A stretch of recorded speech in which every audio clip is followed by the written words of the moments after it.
Hi guys, today I'm going to be doing a book review for you and it is Catherine, the Princess of Wales, the biography by Robert Jobson.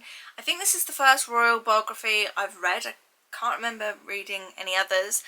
Obviously this is told by someone else's point of view. So Robert Jobson is the royal editor of the London Evening Standard, Australia's Channel 7 show Sunrise, as well as royal commentator for ABC Network's Good Morning America. Regularly on BBC, ITV and Sky News. So he's a royal correspondent, so he has a lot to say and a lot of knowledge on the royal family. And Darren picked this up for me one day when he was in Tesco's, and I didn't actually think I was gonna read it. I actually thought at one point that I might unhaul it from my TBR, but I've been trying to push myself this year to read books that have been sat on my TBR for quite a while and just give them a go, and so this was one of them. And I actually really enjoyed it. I am a big fan of the royal family, so it's just interesting, I feel, to read about them and behind the scenes.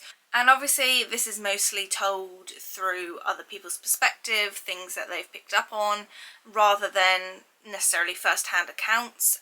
There are quotes and stuff from different members of the royal family, different things that they've said from when they do appearances, but most of this is from an outsider's point of view. So because of that, I feel we can only really take this for sort of what it is. You know, we have to bear that in mind. We will never know what it's like to be a royal, what's gone on, the ins and outs of everyone's thoughts, even though we do have Harry's book Spare, which is on my list to read hopefully this year.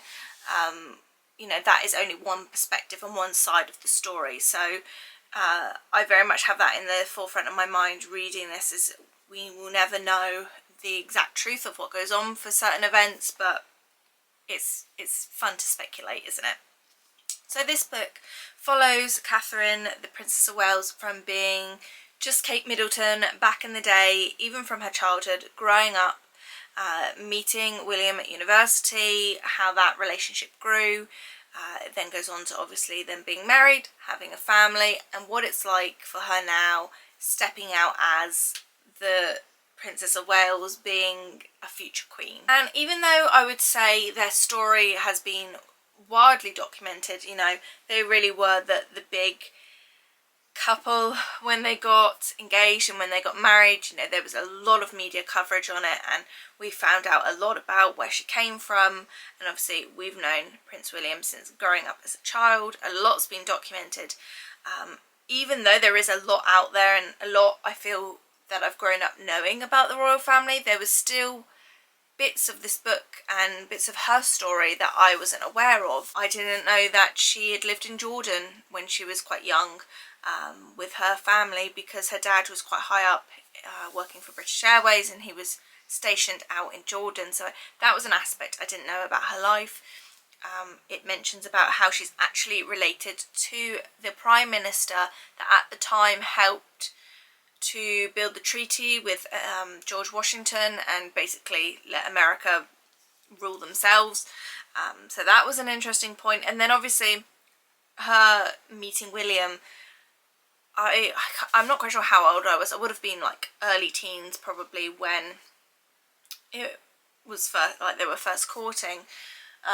So I wasn't, you know, following them in and out, and social media wasn't quite as heightened as it was today. You would only see paparazzi photos and that side of things and what you saw in the news. And so learning about their courtship, and I was really quite surprised reading this how long Catherine did have to wait to sort of seal the deal with William.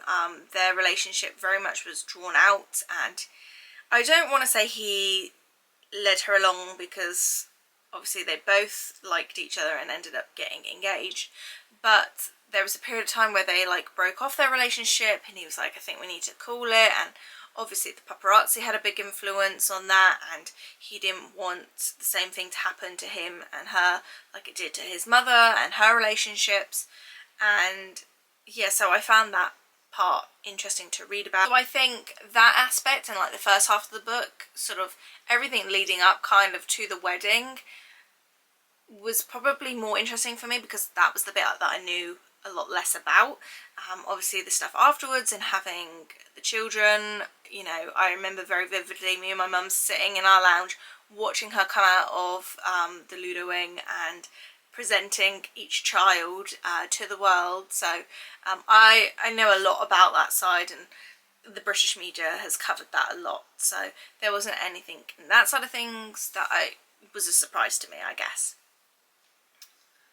And this book does obviously touch on the turmoil and lack of relationship, I guess, between her and William, and then Harry and Meghan, how that sort of has broken down. And at the end of the day, it is just really sad. You know, it's two brothers, it's a family, and to have them be on two different sides of the world and not get along, I think fundamentally that is just a really sad thing about what's happened. No matter who's started the controversy, who's sort of carried it on, it's just a sad aspect of it.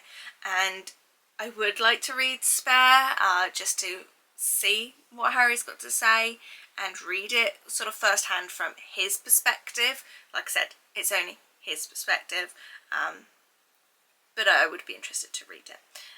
I did give this book 4 out of 5 stars, and if you do like the royal family, I think this is really easy read.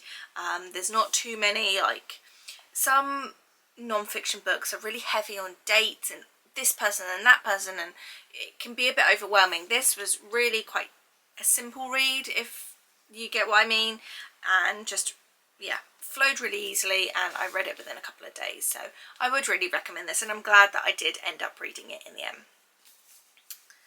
If you have read any royal biographies, what did you think of them? Have you read this one?